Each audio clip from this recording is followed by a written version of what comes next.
विशाल जी। राधे। राधे राधे महाराज जी।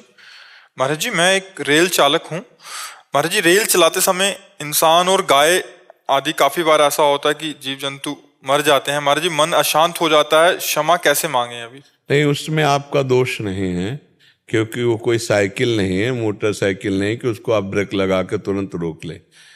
अब अचानक जैसे आपकी गाड़ी रफ्तार से जा रही ट्रेन, और गाय बैल कोई जानवर या अचानक आप उसको नहीं रोक सकते, क्योंकि सैकड़ों लोगों का जीवन आपके हाथ में है।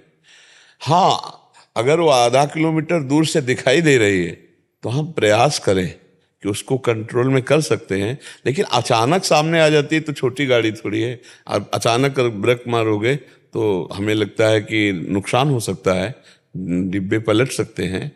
तो उसमें आपकी व्यवस्था है, आप कोई जानबूझ करके हत्या कर थोड़ी रहे।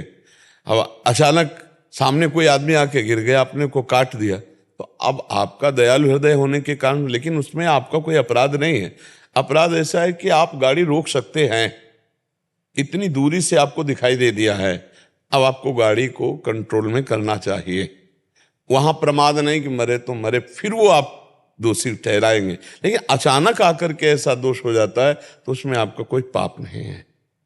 जैसा हमें इस समय भगवान प्रेरित कर रहे हैं वैसा हम, अगर आप दूर से देख रहे हो, आपको जानवर दिखाई दे रहा है और आप गाड़ी को कंट्रोल कर सकते हैं, ट्रेन को कंट्रोल कर सकते हैं, तो आप उस समय कंट्रोल कीजिए, उसकी जान बचा लीजिए, उस समय प्रमाद ना होने पाए। और अब जब ये पता चल रहा है कि हम नहीं कर सकते इस समय कंट्रोल, तो फिर उसमें कोई दोष नहीं है, क्योंकि फिर संहार लीला भी उन्हीं की है। जो जीव को जाना है, अचानक वो ऐसी घटना हो जाती है। तो कई बार ऐसा होता है कि कोई कार से जा रहा है, अचानक कोई गाय बैल एकदम, तो अब उसमें दोष तो उसका नहीं।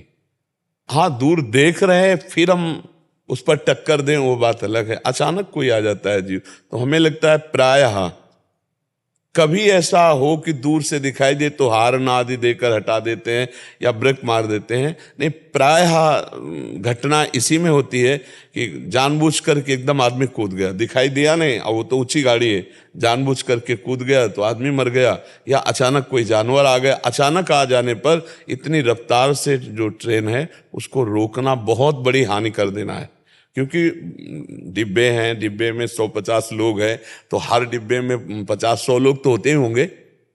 एक ट्रेन के डिब्बे में 50-100 लोग तो होते होंगे, और 4-5 डिब्बे तो होते ही, हमें लगता है। हाँ, तो आप सोचो कितने जीवों का, अगर एक जीव के बचाव पक्ष में गाड़ी कंट्रोल से रहित हो जाए तो कितने सैकड़ों हजारों आदमियों के खतरा हो सकता है। तो इसलिए इस पर आपका दोष नहीं है। आपको देखना है कि दूर से जब हम कंट्रोल कर सकते हैं तो उस जीव को बचा लें, और अगर नजदीक में ऐसा है कि जहां आप नहीं कर सकते वहां आप विवश हो, तो इसलिए ये विचार पूर्वक देख लीजिए। जो हम दूर का बचा सकते थे, प्रमाद के कारण हमने उसको मार दिया, तो उसमें तो दोष होगा। लेकिन जो हम बचाने की चेष्टा वाले हैं पर हम बचा नहीं सकते अब, क्योंकि इतना रफ्तार से गाड़ी और इतने जीव साथ में है, तो फिर उसमें कोई दोष नहीं। महर्षि, फिर भी मन की शांति के लिए और उस जीव की शांति के लिए यही विचार जो हम कह रहे हैं, इन्हीं विचारों को स्वीकार करो और कोई उसमें शांति। और वैसे भगवान नाम जपने का आपके पास बहुत बढ़िया अवसर है कि आप ट्रेन चलाते हुए यदि भगवान का नाम जप करें तो और मंगल रहेगा। प्रभु का नाम जो आपको प्रिय हो, राम कृष्ण हरि राधा, जो नाम प्रिय हो आप वो नाम जपना। मतलब आराम मुद्रा में रहते हैं, सावधान होकर के नाम जप करते हैं। अगर हम ट्रेन चलावें तो और बढ़िया समय सार्थक हो जाएगा, जीवन का लाभ मिल जाएगा। तो भगवान नाम जपते रहिएगा, और शांति इसी विचार से, जो हमने कहा उस विचार को देख लीजिए, तो आपका हृदय शांत हो जाएगा।